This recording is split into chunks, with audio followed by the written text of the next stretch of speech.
Cuando te vi sentí algo raro por dentro, una mezcla de miedo con locura. Cuando te vi tuve un buen presentimiento.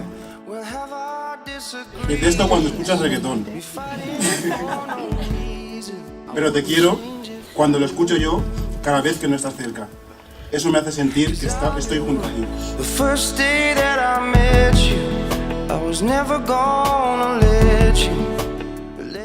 Javi, para aprender a quererte, como dice la canción, me enseñaste que debía quererme primero a mí mismo. Prometo ser mejor marido que novio, mejor amigo que compañero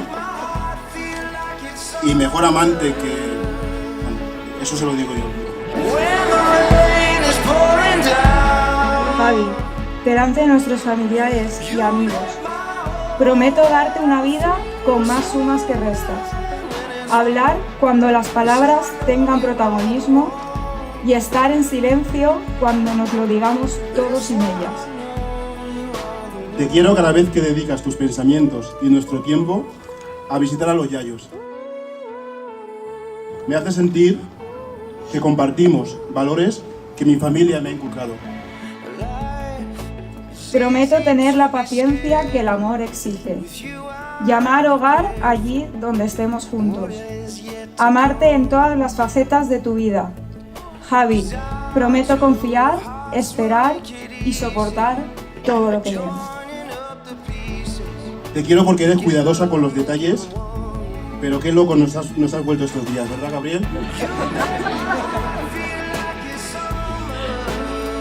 Hoy estoy aquí para pedirte que aceptes este anillo y señal mi amor por ti, junto a mi familia y mis amigos, que ya formas parte de mí.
That's how I know